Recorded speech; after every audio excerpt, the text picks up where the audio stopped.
Imagine waking up tomorrow and there's no food left, no bread, no grains, no animals to hunt. Now imagine that not for 1 day, but for 3, 5, 10 days in a row. Your stomach starts burning from the inside. Weakness takes over your body. Your thinking slows down, and every memory of food smell turns almost into torture. Today, when we feel hungry, we open the fridge, or we order something on our phone. But for centuries in history, especially during the Middle Ages, hunger wasn't a rare accident. It was part of life. A single frost could destroy an entire harvest. A war could burn entire fields. A plague could kill off the little cattle that remained. And when that happened, there were no supermarkets. There were no trucks bringing food from other countries. The food simply disappeared. Entire cities would wake up one day and realize something terrifying. The markets were empty. The ovens had no flour. The barns were hollow. And bread, the most basic food of the time, stopped existing.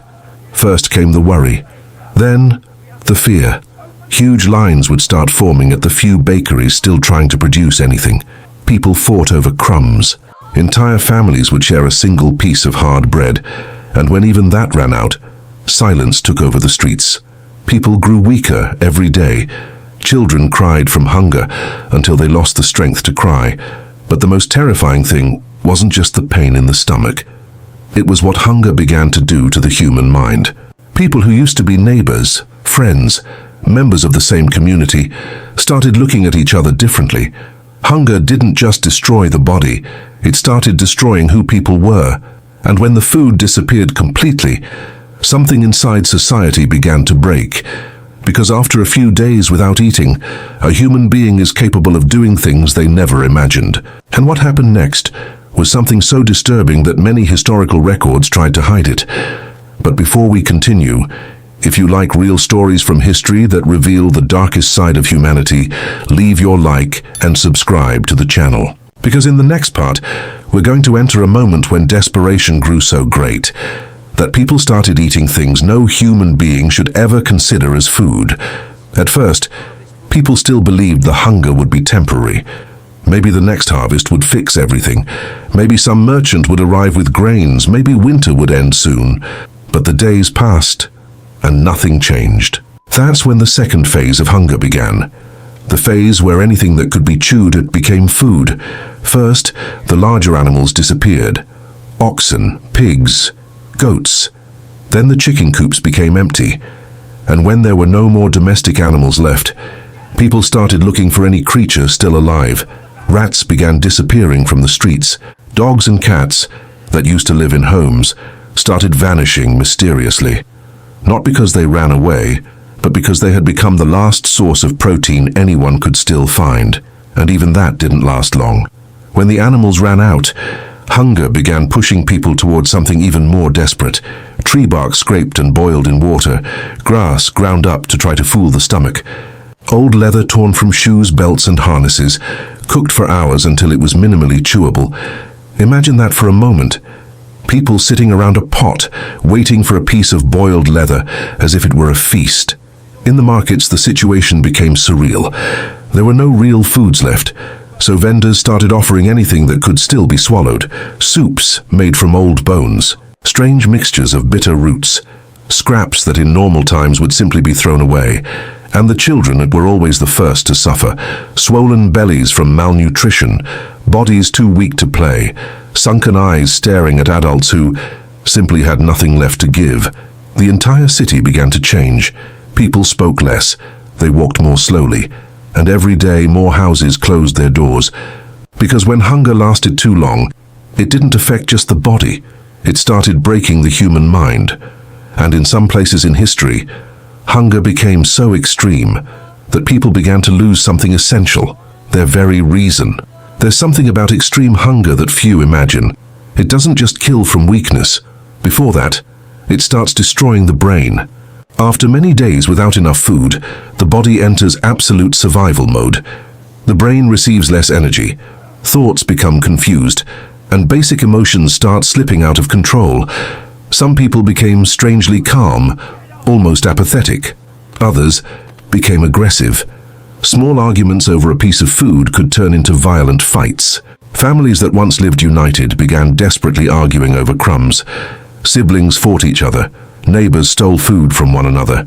Trust, the thing that held communities together, began to disappear. And then the first signs of something even more disturbing appeared. Historical accounts describe people walking the streets with empty stares, muttering meaningless things. Some had delusions. Others swore they could smell food where there was absolutely nothing. But perhaps one of the darkest signs of extreme hunger was what began happening in cemeteries. In some regions of medieval Europe, chroniclers recorded something hard to believe: desperate people, searching through dead bodies for anything that could still be eaten, not because they wanted to, but because hunger had crossed every boundary of reason. At that point, something terrible began happening inside the human mind. What once seemed unthinkable slowly began to seem possible. And then, in some cities devastated by hunger, some people started doing something so shocking that even today many history books prefer to mention it only in silence. In normal times, there's a moral line that seems impossible to cross, a line every society recognizes. But history shows that when hunger reaches absolute extreme, even that line can disappear. During some of history's great famines, chroniclers began recording something that seemed unthinkable. Corpses that vanished, first in the fields, then in cemeteries, in certain cities ravaged by hunger. The dead no longer stayed buried for long. Something happened during the night, and by morning then some bodies were simply no longer there. These accounts appear in various historical records from periods of extreme hunger in medieval Europe. Chroniclers, monks, and travelers described communities where desperation had crossed every known limit. It wasn't something common, but it also wasn't a complete secret. In some places, rumors began to spread. People whispered stories about individuals who had disappeared, or about bodies taken before they could even be buried. No one wanted to speak openly about it, because admitting what was happening meant acknowledging something terrifying. Hunger had pushed some human beings to civilization's final taboo: cannibalism, not as a ritual, not as a tradition, but as a desperate act of survival. Some survivor accounts describe the silent horror of those situations, the shame, the fear, the absolute silence surrounding those events. But perhaps the most disturbing thing wasn't just what some people did, it was society's reaction around them. Many communities simply pretended not to see, because at that point, everyone knew one terrifying thing: anyone could be the next to cross that line. When hunger reached that level, it stopped being just a food crisis. It became a complete collapse of society. Markets stayed empty for weeks. There were no more grains, there were no more animals, there was no more food to buy, even for those who still had money. And when food disappears, the rules that keep a society functioning begin to disappear too. Theft becomes common. People raid barns in the middle of the night. Groups loot food carts before they reach the cities. Sometimes, just carrying a sack of grain was enough to become the target of a desperate mob. Violence began to grow. Fights over food became frequent. Entire families fled their homes in search of somewhere that still had food. But often, there was nowhere to flee. The streets began to change. More and more abandoned houses. Fields that were once cultivated now stood empty, because the farmers were too weak to work, or had simply died. Some cities began to look like ghost towns. Silent, still, marked by despair. Chroniclers of the time describe something even more painful: children being abandoned, not for lack of love, but because some parents knew they could no longer feed them. It was the point where hunger destroyed not just bodies, but the very structure of society. Local governments tried to control the situation, but often it was impossible. Without food, there was no order. Without order, there was no city. And while entire communities collapsed, hunger kept advancing. But there's something even more unsettling in this story, because many believe these tragedies belong only to the past, to the Middle Ages, to a time far removed from our reality. Except, history shows that great famines didn't stay confined to that period, and what happened afterward proves something that may be even more frightening. When we think of extreme hunger, it's easy to imagine it belongs only to a distant past, to the Middle Ages, to a brutal, a primitive, almost unrecognizable time for the modern world. But the historical truth is far more uncomfortable. Great famines didn't end in that period. They continued happening century after century. In the 19th century, millions died during the Great Famine in Ireland, when entire potato crops were destroyed, and families spent years living on the edge of death. In the 20th century, even greater tragedies occurred. In Ukraine, a devastating famine killed millions in just a few years. In China, during a period of agricultural and political collapse, tens of millions died from lack of food. And in all those moments in history, the same patterns began to appear. First come bad harvests, then rising food prices, next, empty shelves. And when food disappears for long enough, human behavior starts to change.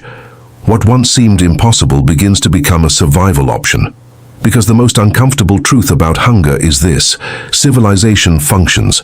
As long as people are fed, the cities, the laws, the morals, all of it depends on something extremely simple: enough food for everyone. Today, the world has giant food supply chains. Ships cross oceans carrying grains. Trucks supply entire cities every day. But historians and logistics experts warn of something unsettling. Most modern large cities have only a few days of real food stock. If supply chains stopped, supermarkets could be empty in less than a week. And that's exactly where the most disturbing question of this story appears. Because hunger has shown many times throughout history that it can transform entire societies. It can turn neighbors into rivals. It can turn desperation into violence. And in extreme situations, it can push people to cross limits that seemed impossible. So now imagine one last thing. If food disappeared for a few weeks, if cities started emptying, if desperation took over the streets, and do you think civilization would remain exactly the same?